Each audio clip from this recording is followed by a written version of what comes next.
Hi, I'm Ben and you're watching Batarang to the Butt. Or maybe this episode should be Shield to the Butt. Nah. Okay, now I'm sure you already know about Steve Rogers and how he became Captain America, and then how he ended up frozen in the ice for several decades.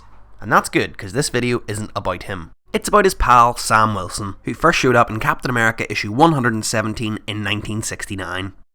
Sam was created by Stan Lee and artist Gene Colan, but this introductory storyline is a bit convoluted, especially considering that Sam's arrival comes halfway through a story arc. But I'll break it down quickly.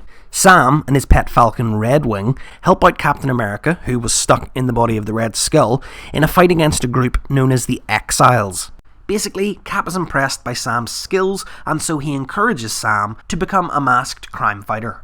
Damn right. Sam has spent most of his life training birds and is currently a falconer, so he takes on the new identity of the Falcon. Then, throughout the 70s, Cap and Falcon become an inseparable team. In fact, as you can see here, Cap's ongoing solo comic series was retitled as Captain America and the Falcon for a time.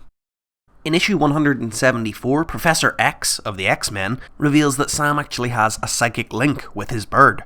This was then followed up in issue 186, where it is revealed that this is because of the Red Skull and the Cosmic Cube. I'm not going to get into it too much, but basically this means that in the comics, Sam can pretty much talk to birds. A pretty obscure superpower, I know, but it does come in handy from time to time. The pair have been on many adventures together and they have consistently stayed allies. But now, I'm going to skip ahead a few decades.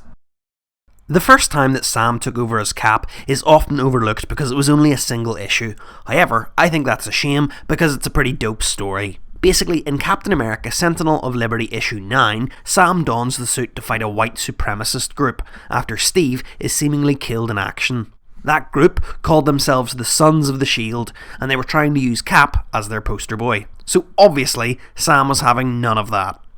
In the end, it turns out that Steve had just been kidnapped and hypnotised, so it all manages to work itself out after Sam snaps him out of his trance. Like I said, it was only brief, but it's definitely worth mentioning, and it's definitely worth checking out if you get a chance.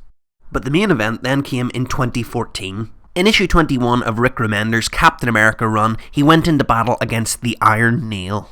And during the battle, the supervillain was actually able to drain the super soldier serum from Steve's body. And so, without the serum keeping him young, strong and healthy, his body aged rapidly, to catch up to the age that he should be. It's pretty hectic, but Steve was still able to stop the super weapon from going off and destroying the world. Anyway, this all meant that old man Steve Rogers could no longer be Captain America, and so, in the final issue of that run, he decides upon his replacement. And I'm sure you've read the title of the video, it was Falcon. I'm sure I've titled this video something inspired like how Falcon became Captain America, so you get it. Steve himself believes Captain America to be more than just one man in a mask. The costume and the shield epitomise a symbol of determination against hate. No matter what, Captain America should be for the people. And to be fair, that's a lot of pressure, but Steve recognises that in a world that had shown Sam prejudice and heartbreak, he continuously stood up, giving everything he had to try and shape the world into one that his father dreamed of. And Sam didn't need a magic hammer or super soldier serum to do what was right. Sam had always dedicated himself to the service of those in need, and that made him the perfect candidate to become Cap's successor. And so, Sam officially became Captain America in all new Captain America issue 1 in January 2015. Now, one of my favourite things about this run is the dope costume. I love how he commits to the look of Captain America but maintains his Falcon wings, upgrading them with vibranium so that they can also be used as a shield. I think it looks really cool and it just makes sense that Sam Wilson would keep them. He already knows how to tactically fight using them, and it meant that during this time, Captain America could fly. So that's fun. While wielding the shield, Sam faces off against Hydra and a whole host of the original Cap's villains. He also faces the general public's negative reactions to the idea of a new Captain America. It's all very meta. He was also persuaded to join a team, and so he took on a mentoring position with Thor, Vision and Iron Man in a dual-generation Avengers squad. The team also featured teens Nova, Ms. Marvel and Spider-Man in a series called All New, All Different Avengers. However, as was expected, Marvel eventually began working their way back to their status quo.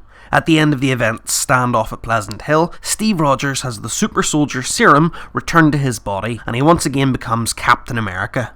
This meant that for a while there were two different Captain Americas. with each having their own ongoing series. This led into the big notorious Hydra Cap event, Secret Empire. But that's a story for another video, so be sure to like the Facebook page and subscribe to the YouTube channel to stay tuned for that. But anyway, in the aftermath of that event, Steve was finally back to normal, and so Sam became the Falcon once again, in his own solo series in 2017. And there you have it. I hope you enjoyed this video. If you did, please leave a like, and perhaps even share it to help educate your friends. Oh, and like the Facebook page for even more geeky good stuff just like this.